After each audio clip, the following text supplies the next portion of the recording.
Do you want to ride, Dick?" The boy startled on hearing himself addressed, but soon replied, "Hello, George. Yes, you may be sure I would rather ride than wade snow with all this load to carry." And he crawled on to an improvised sled on which his neighbor was riding. "Going to take your music lesson, I suppose?" "Yes, I thought it would be fun to walk through the snow, but it isn't a bit funny after one walks several squares. I was wishing I had gone the other way and taken the cars." "Well, I'll take you within 2 blocks of Ziegler's place if old Spotty don't give out." "Good for you, George. Say, isn't this great? I hope the snow will stay with us over Christmas." "Over Christmas? I hope it will stay till Easter. I'd get more hauling to do, you see.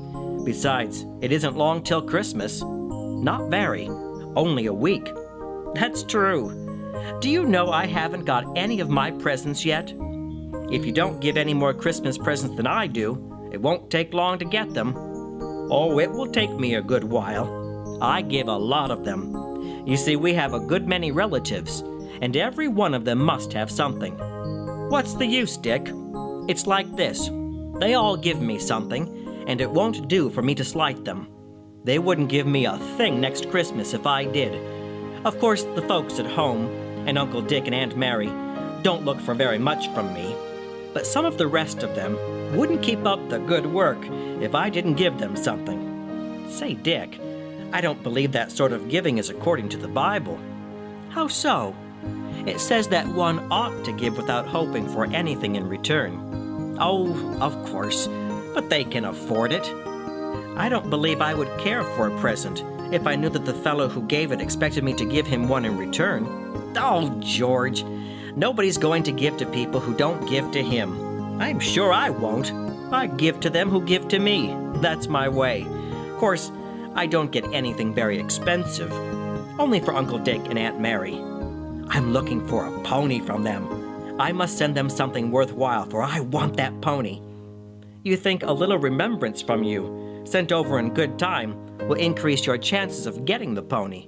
And the driver laughed heartily. Dick joined in the laugh, although he saw nothing funny in the matter. The driver presently continued, "Say, Dick, do you see that little old house on that side street, where there's a woman standing in the door?" "Yes, that's Granny Miller. I believe I'll drive over and clean away the snow. You see, she's not very supple, and I just know it would please her terribly to have someone clean her walks. Do you mind stopping?" "Oh, no. I'm too early anyway. You see, I expected to walk all the way." "Hey, George, I was sort of looking for you. Bless your good heart. You have company on your route this time," the lady of the cottage said, as the boys entered. "This is my friend Dick, Granny. Say, I thought I'd chase some of the snow off your walks. I won't have much to do for a half hour yet." "That's you, George. Always thinking up some way to help Granny. Come and get warm. There isn't very much fire. I was a little chary about the coal lasting till the pension comes. Come up, Dick. It's a little warmer than outside anyway." "Not a bit cold," both boys declared. "Just stay at the stove, Dick. I'll be through in 3 minutes and a half," George continued. "I'm going to help," declared Dick, although he had never cleaned a walk in his life. The lads found 2 old brooms at the back door and proceeded to make the snow fly. When they reached the coal shed, Dick glanced inside and whispered, "Look here, George. Is that all the coal she's got?" "I think it is. I don't know of any other place that she keeps her coal." "Say, that's dreadful. Why, the poor one will freeze. That won't last 3 days. It wouldn't last 1 day at our house. Shall I order you some coal, Granny?" the lad continued, after they had returned to the cottage. "Not today, my boy. I'll have to wait till the pension gets here." "I'll see that you get a load, and it won't cost you a cent," said Dick. "You are very kind, my young friend, but I would rather not get it in that way. You see, I am not used to living on charity, and I don't want to come to that if I can help it. I once had a good home, Dick, with plenty of everything. As I have told you, George, I found a deal of happiness in those days in helping the needy. My, how I wish I could have that sort of pleasure once again." You are helping people in other ways now, Granny, George said. You have been helping me by giving me good advice and cheering me up when business was poor. Well, I didn't think of that, dear boy. Perhaps I am of some little use, although my talk doesn't amount to much. It seems to me if I could get up a good meal and invite in some of my old friends and some real poor people, as I used to do out at Gravel Hill, I would feel so much better. But here I am talking away and keeping you back. I am glad you called to see me, Dick Hetherington, said George. Hetherington? You are not a son of Paul and Naomi Hetherington? Yes, ma'am. Is it possible? Well, little Dick, I have held you in my arms many a time, and many a time fed you and put you to sleep. How glad I am to see you. You have grown to be quite a young man. Is everybody well at home? Your papa and mama were my best friends years ago. Give my love to your mama. Tell her you helped to clean Rachel Bauman's walks. Rachel Bauman, exclaimed George. Yes, my name was Bauman when I lived on the farm at Gravel Hill. Mr. Bauman died, and I afterwards married Mr. Miller. He lived but 1 year after our marriage. I'll be sure to tell her, Dick replied, as he and George were hurrying to the sled. It's only a week till Christmas, Mama, Dick shouted on reaching home. I'll need a little more money, I am a-thinking. You see, I want to get something nice for Uncle Dick and Aunt Mary. I just know they're going to give me a pony. At least I'm pretty sure of it. There's plenty of time, Dick. Yes, but I want to get my presents around early. A fellow don't want to leave everything until the last minute. I'm afraid you haven't got the Christmas spirit, Dick. What do you mean, Mama? Isn't it the proper thing to give presents on Christmas? But not in a selfish way. I'm afraid you are looking after your own interests alone. You want to give to those whom you are sure will give to you. Then you want to send your gifts around early so your friends will be sure not to forget you. The good book says that we are not to sound a trumpet when we do good, and not to expect anything in return. That is what George Renfrew said. I rode with him on the way to Ziegler's. Oh, say, Mom, I almost forgot. We stopped at a real poor woman's house. My, but she is poor. She has scarcely any carpet on the floor, and her house is as cold as a refrigerator. There's not much more than 3 buckets of coal in her shed. Besides, she's got no money to buy coal or anything else. The poor woman, sighed Mrs. Hetherington. She knows you and Papa real well. She and you used to be the best of friends, she says. She held me in her arms many a time when I was a baby and fed me and put me to sleep. Who could it be? What is her name? Granny Miller. She lives in a little house back near the railroad. Granny Miller? I don't remember her. Well, that's her name now. She used to have another name. Now, what was it? Rachel... Oh, I wish I had written it down. Rachel Bauman? That's it. Rachel Bauman. Is Rachel living here? Yes, your papa and I know her well, and she and I were the best of friends. You and that poor woman? Well, she was not poor in those days. However, I think we would have been just as intimate if she had been poor. We must not think any the less of anyone because he is poor, Dick. I don't. I like George Renfrew as well as any of the rest of the boys, and he's so poor he had to quit school and drive his father's dray. George is a fine boy, and I am always pleased to see you in his company. He's kind to that poor woman, all right. He stopped on his way downtown this morning to clean her walks, and from the way she spoke, that wasn't the first favor he had done for her. It seems strange to hear that Rachel is so poor, yet that is what people predicted when she married the second time.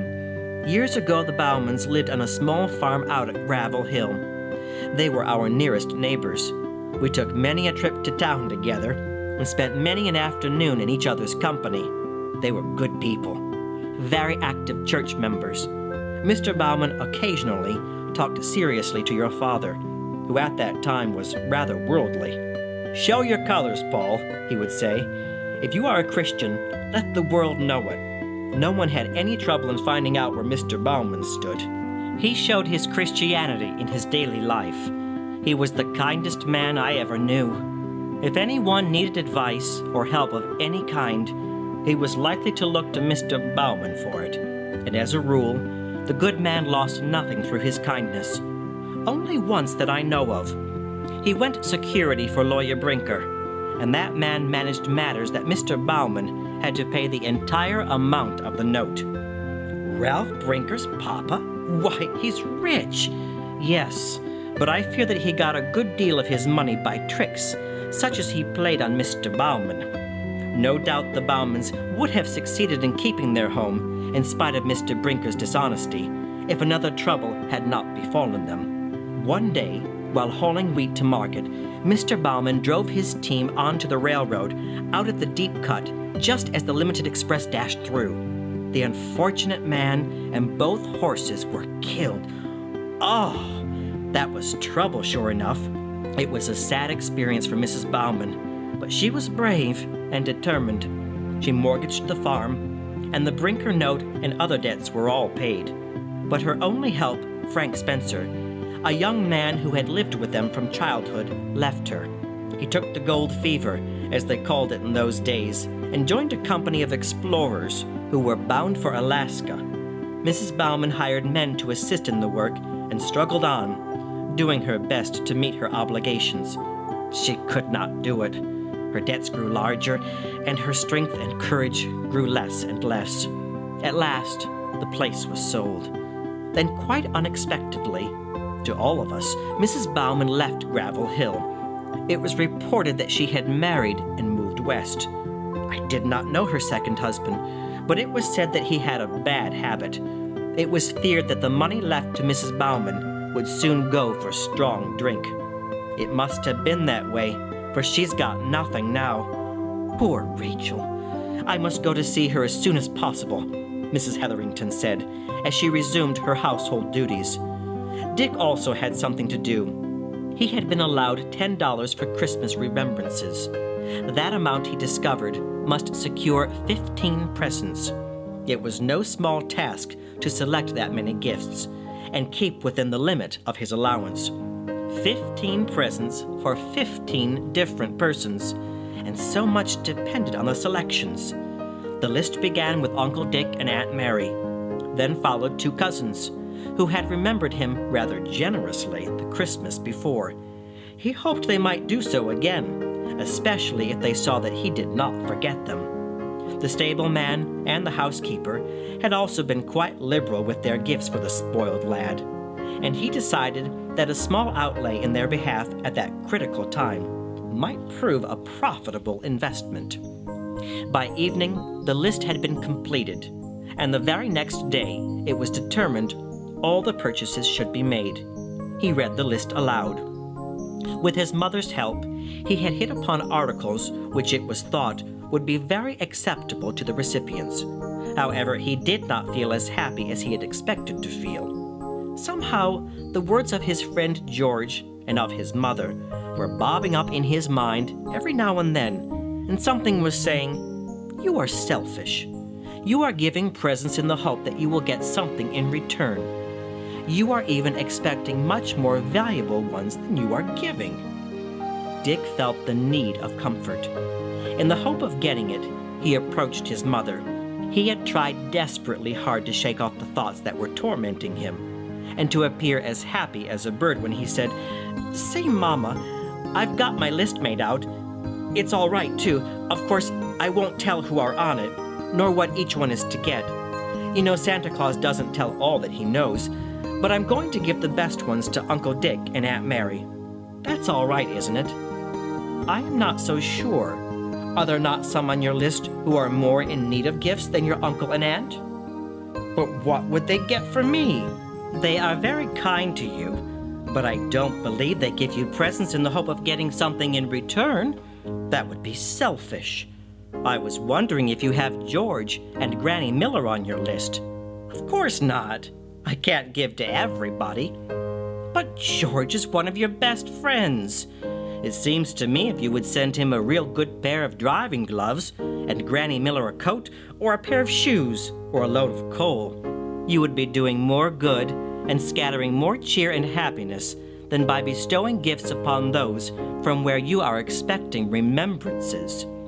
Dick was silent. Those very thoughts had been coursing through his brain all day. He had gone to his mother in the hope that she would say something that would put those unwelcome thoughts to flight. But he was disappointed. He felt worse than ever. I guess I'll change the list," he finally began. "I'll put Granny Miller first, George second." "Granny Miller?" said Mr. Hetherington, who had just entered the house. "Oh, you're late, Papa. The supper will not be very good, I fear." "We have been waiting for a half hour," exclaimed Mrs. Hetherington. "I have had a case that has been worrying me, and I could not leave the office any earlier this evening. Who is this Granny Miller whom Dick says is the first on his list?" "Oh, that will interest you. I can tell you while we eat, however. We must not delay supper any longer. Do you remember Rachel Bauman, Papa?" Mrs. Hetherington continued, after they had begun the evening meal.